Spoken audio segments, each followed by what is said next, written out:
Hi, this is Rusty Wilson from ProAudioHowTo.com.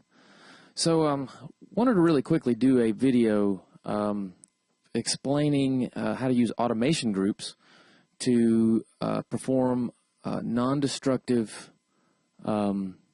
automation edits when you go back and forth from an instrument. And let me explain this. So, I did a video a couple of years ago called Studio One VSTI track automation. And in that video, I explained how you can apply automation to instrument tracks, convert them to audio tracks, and then if you need to go back to instrument track, you can, and all of your automation that you had performed on the instrument track survives that bounce to audio and revert back, and the revision or the act of reverting it back. So if that makes any sense. So if you have an instrument track and you apply automation to it and then you convert that to an audio track, all of that automation is saved in that track information. So when you convert back to audio or back to an instrument track, the automation is still there. The problem is one of the people who watched the video, it's in a question, basically stating that their workflow is slightly different. In other words, they take their instrument tracks, convert them to audio tracks, then they apply all their automation. And if they have to go back to an instrument track, they lose their automation. And they wanted to have a workaround. So I wanted to make a quick video explaining how that workaround works. And I call it automation groups, although Studio One has nothing that I'm aware of called an automation group. Anyways, here's my workaround. So in Studio One, I've got an instrument track pulled up. And so rather than, if you want to see about applying that first video, if you'll look down on the bottom, I'll put a link in the video to that initial video. So first of all, what I'm going to do is I'm going to convert this to an audio track and show you, I'm going to recreate the problem to give you an idea of what's happening. So here's an audio track that used to be an instrument track, and if I play that track, you can hear the audio there. So if I want to apply, here's that track, by the way. So you can see it's playing here. So if I actually apply any kind of automation to that track I'm going to just turn on touch here. Back this up. And then I can turn the volume up and down. So I'm adding automation to. So I've added some volume automation to that track. And you can see it if I right click on the track and show expand envelope. You can see that automation that was applied. And when you play it back, you can hear it. So there you go. There's some automation on the track. The problem is if I revert this track back to an instrument track, that automation disappears along with that audio track. So you can see there's no automation. So here's my workaround. So I'm going to transform this back to an audio track. And so this is pretty simple, actually. I'm going to take this track. I can either right-click on the track here or right-click on it here. But at any rate, I'm going to take this track here and I'm going to choose Add Bus for selected tracks. Again, you can also do this here, add bus channel or add bus for selected tracks, or you can just add a separate bus and then add the track to it. But if you do it here and you say add bus for selected tracks, or click here and say add bus for selected tracks, it automatically creates a track and then assigns that track to that bus without changing your volume settings or anything. So as you can see, you get that everything that doesn't change the audio at all. Now, if I want to add any automation, I do it on this bus. Now, there's a couple of ways to do that. First, you can rename this bus to your automation track. But in this case, it might make more sense to rename the bus and rename the track that it creates once I start adding automation, because it's going to create a track. And I'll show you how that works. Basically, if I name this bus 1, if I name it, so this is the sample MIDI automation. So I'll call this the same name.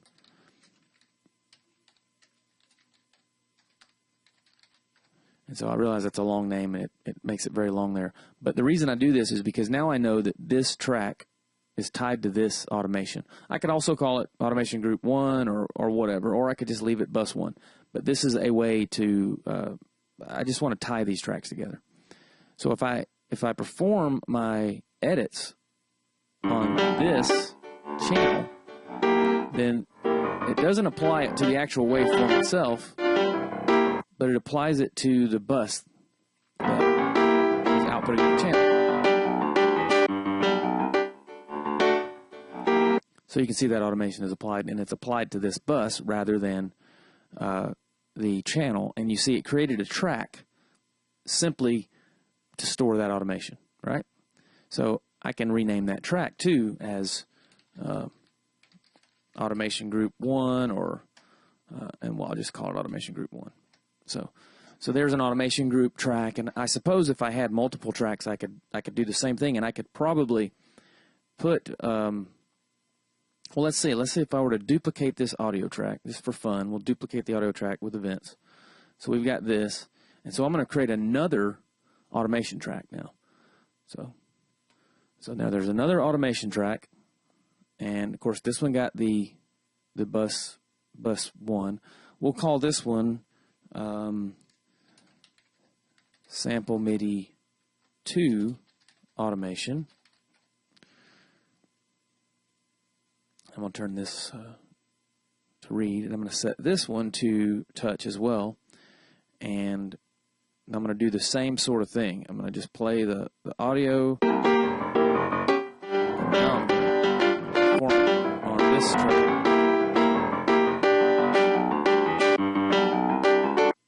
So basically got the same thing going on here. Set this to write. Oops, sorry, read. And so now this is track 4. So we're going to call this one automation group. Probably make more sense to name it the same. So sample MIDI 2 automation. And this would be sample MIDI automation. So it created a separate track. And if I expand the envelopes for these two tracks, you can see the automation. And so there are 2 separate automation tracks. And of course, it just drops them in order. So what I could do is I could just put these together like this, and I could even select both of these tracks and then put them in the same group. So if I group those tracks together, then they're handled together in a group. So and if let's see, I think I can, if I collapse these tracks, so as you can see, there are no envelopes on this group at all. And I think if I show the track listing here,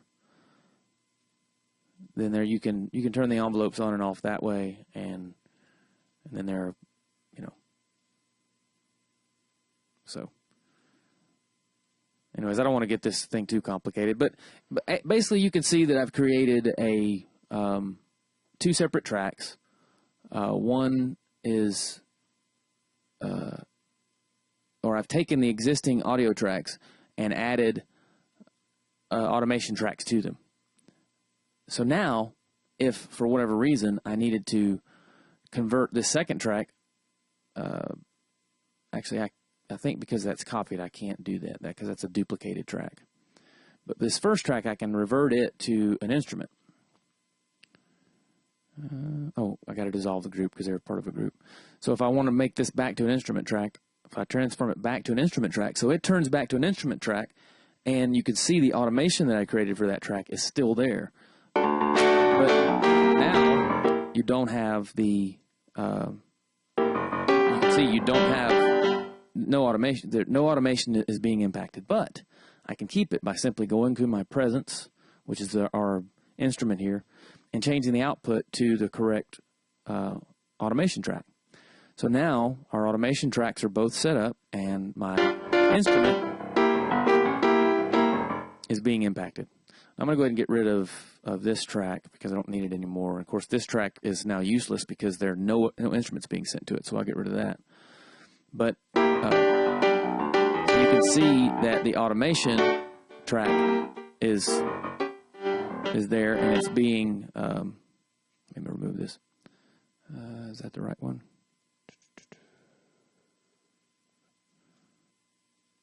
Let's see.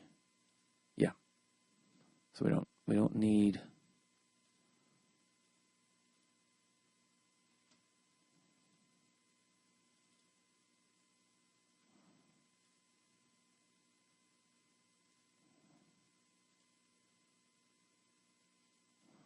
Okay, so sorry, I confused myself. So you can see that I'm now applying the automation via this this bus, and it works both ways. So if I transform it back to an audio track, you can see it creates that audio track, and the output of that audio track is still going through this bus. And so now all the automation remains. So I hope that that clears things up. So just to summarize, if you create an instrument, the preferred method, at least my preferred method, is to perform all automation on the instrument. And the reason that I like to do that is because I can actually automate parameters of the instrument itself, which would carry forward to the audio track, and then they would all be embedded when I go back. So if I wanted to change the instrument or edit some of those parameters of the instrument, for instance, if I were using, in this case, in this case we're using, if I convert this back to an instrument track. Okay, so in this case I'm using presence, which is the instrument. So if I open that up, I can actually automate settings for the instrument, whether that be pitch or any settings that are available in the virtual instrument itself. I can edit those settings, which is nice. Whereas if I go to at an audio track, I don't have that level of control over the instrument. But I can understand why someone might want to use that other workflow. And if you do, creating automation groups is a way to work around that problem. So I hope this has been helpful to you. And if you got any questions about it, send me an email here, or send me a message here on that specific thing, or check out the website, proaudiohowto.com. It's not been around that long. I created it about a month or so ago, and I haven't really done a lot with it. But I'll put contact information and stuff there, so you can send me emails, and I'll put together, if you're looking for something specific or can't figure out something, maybe I can create a video to show how that's done, if it's even possible. So I hope you found this information helpful, and have a great day.